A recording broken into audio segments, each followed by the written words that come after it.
নমস্কাৰ আপোনালোকে চাই আছে নিউজ নাও আৰু ষ্টুডিঅত মই হাসনা এই মুহূৰ্তত লৈ আহিছো এক বিশেষ খবৰ অসম মন্ত্ৰীসভাৰ দপ্তৰৰ হাল হলনি কৰা হৈছে কেশৱ মহন্তৰ হাতৰ পৰা স্বাস্থ্য বিভাগ নিজৰ হাতলৈ নিলে মুখ্যমন্ত্ৰী হিমন্ত বিশ্ব শৰ্মাৰ হাতলৈ পুনৰ স্বাস্থ্য বিভাগ জনাই আছো সবিশেষ বাতৰি যে অসম মন্ত্ৰীসভাৰ দপ্তৰৰ হাল হলনি কৰা হৈছে কেশৱ মহন্তৰ হাতৰ পৰা স্বাস্থ্য বিভাগ নিজৰ হাতলৈ নিলে মুখ্যমন্ত্ৰী ডক্টৰ হিমন্ত বিশ্ব শৰ্মাই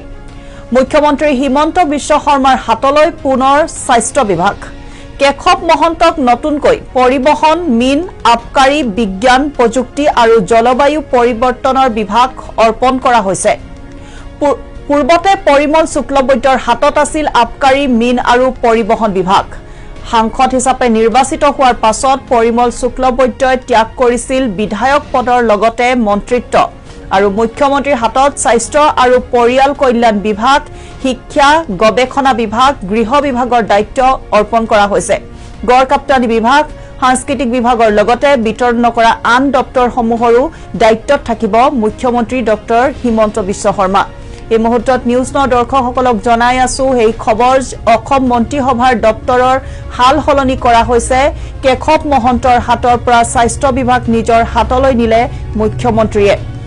আৰু মুখ্যমন্ত্ৰী হিমন্ত বিশ্ব শৰ্মাৰ হাতলৈ পুনৰ স্বাস্থ্য বিভাগ কেশৱ মহন্তক নতুনকৈ পৰিবহণ মীন আবকাৰী বিজ্ঞান প্ৰযুক্তিবিদ্যা আৰু জলবায়ু পৰিৱৰ্তনৰ বিভাগ অৰ্পণ কৰা হৈছে পূৰ্বতে পৰিমল শুক্লবৈদ্যৰ হাতত আছিল আবকাৰী মীন আৰু পৰিবহণ বিভাগ কিন্তু সাংসদ হিচাপে নিৰ্বাচিত হোৱাৰ পাছতেই পৰিমল শুক্লবৈদ্যই ত্যাগ কৰিছিল বিধায়ক পদৰ লগতে মন্ত্ৰিত্ব আৰু তাৰ পাছতেই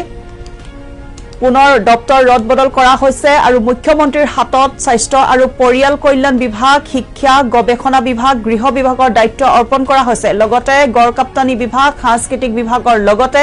বিতৰণ কৰা আন দপ্তৰসমূহৰো দায়িত্বত থাকিব মুখ্যমন্ত্ৰী অসম মন্ত্ৰীসভাৰ দপ্তৰৰ এই হাল হলনি আজিৰ দিনটোত কৰা হৈছে আৰু কেশৱ মহন্তৰ হাতৰ পৰা স্বাস্থ্য বিভাগ নিজৰ হাতলৈ নিছে মুখ্যমন্ত্ৰী ডক্টৰ হিমন্ত বিশ্ব শৰ্মাই মুখ্যমন্ত্ৰী হিমন্ত বিশ্ব শৰ্মাৰ হাতলৈ পুনৰ স্বাস্থ্য বিভাগ যেহেতু পূৰ্বতে স্বাস্থ্য বিভাগ নিজৰ হাতত ৰাখিছিল মুখ্যমন্ত্ৰীজনে আৰু তাৰ পাছতে পুনৰ স্বাস্থ্য বিভাগ নিজৰ হাতলৈ নিছে মুখ্যমন্ত্ৰীয়ে কেশৱ মহন্তক নতুনকৈ পৰিবহণ মীন আবকাৰী বিজ্ঞান প্ৰযুক্তি আৰু জলবায়ু পৰিৱৰ্তনৰ বিভাগ অৰ্পণ কৰা হৈছে পূৰ্বতে পৰিমল শুক্লবৈদ্যৰ হাতত আছিল আবকাৰী বিভাগ মীন বিভাগ আৰু পৰিবহণ বিভাগ কিন্তু সাংসদ হিচাপে নিৰ্বাচিত হোৱাৰ পাছত পৰিমল শুক্লবৈদ্যই ত্যাগ কৰিছিল বিধায়ক পদৰ লগতে মন্ত্ৰিত্ব আৰু মুখ্যমন্ত্ৰীৰ হাতত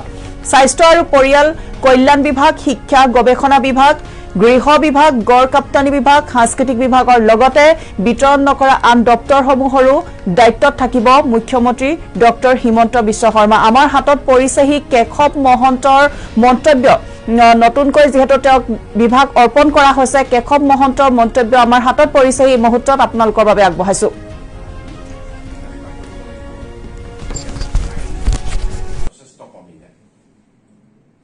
আৰু টেক্সটো কোনো পধ্যে ফাঁকি দিব নোৱাৰাকে বা এৰাই চলিব নোৱাৰাকে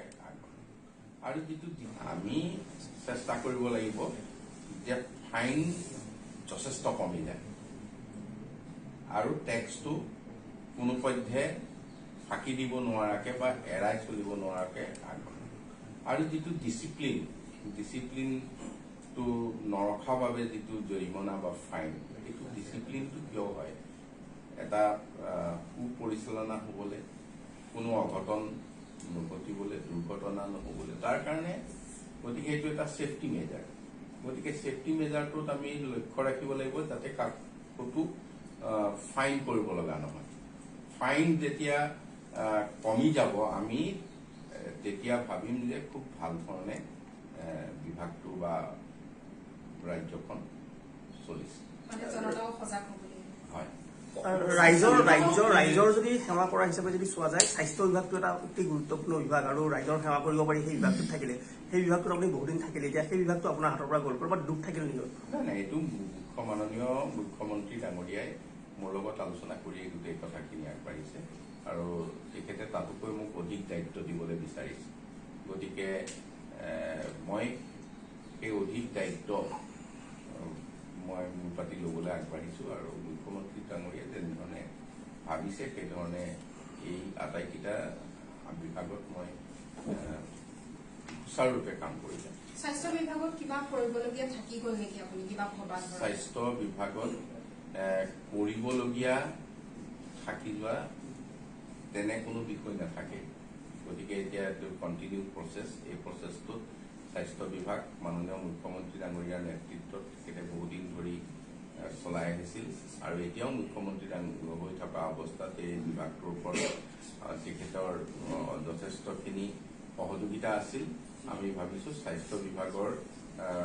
যিটো এচিভমেণ্ট সেইটো খুব ভাল ধৰণে আগবাঢ়িব। নতুনকৈ যিকেইটা বিভাগ আপোনাক দিয়া হ'ল তাৰ ভিতৰত কোনটো বিভাগক আপুনি চেলেঞ্জিং হিচাপে লৈ আগবাঢ়িব বিচাৰিব? চেলেঞ্জ চবৰ লগতে আছে, ট্ৰেন্সপৰ্টৰ লগতো আছে, এক্সাইজৰ লগতো আছে। আৰু যদি ভাবোঁ যে আমি বাহিৰৰ পৰা অহা যি মাছৰ যিটো সৰবৰাহ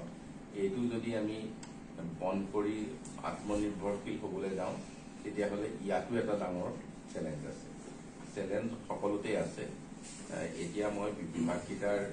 আঁতৰৰ পৰা আমি সকলোৱে দেখিছোঁ, বিধায়ক হিচাপে দেখিছোঁ, মানে মন্ত্ৰীসভাত থকা মন্ত্ৰী হিচাপে দেখিছোঁ, নাগৰিক হিচাপে দেখিছোঁ। কিন্তু বিভাগটো পৰিচালনা কৰাৰ ক্ষেত্ৰত যেতিয়া ভিতৰৰ পৰা দেখা যাব, মানে আইনৰ গণ্ডিত আইন কানুনৰ মাজত এটা বিভাগ আগুৱাই লৈ যোৱাৰ কথা আহিব, তেতিয়া নিশ্চয় ইয়াৰ আমি ভবাতকৈ অকণমান তাৰ যিখিনি ব্যৱস্থা অকণমান হ'লেও তাতকৈ বেলেগ হ'ব। গতিকে সেইখিনিৰ মাজত মোক সোমাই পৰিবলৈ দিয়ক। মই সেইধৰণে আশা কৰিম যে মাননীয় মুখ্যমন্ত্ৰীৰ মানে পুৰা যিখিনি পৰামৰ্শ আৰু বিষয়াবৰ্গৰ যিখিনি সহযোগ তাৰ ক্ষেত্ৰত মই ভালকৈ আগুৱাই। আপুনি মই আমি সকলোৱে ব্যৱহাৰ কৰোঁ ছ'চিয়েল মিডিয়া। দেশ দুনিয়াৰ খবৰ এতিয়া আমাৰ হাতৰ মুঠিত। পাৰ্থক্য মাথো কোৱালিটিৰ। কেনেদৰে ডেভেলপ কৰিব আপুনি আপোনাৰ ফেচবুক পেজ, ইউটিউব চেনেল বা অন্যান্য মাধ্যমসমূহ? Television anchoring, news reporting, basic video' editing, graphics ইত্যাদি সকলোবোৰ সামৰি আমি আপোনালোকলৈ লৈ আহিছোঁ Mind Media Institute of North east.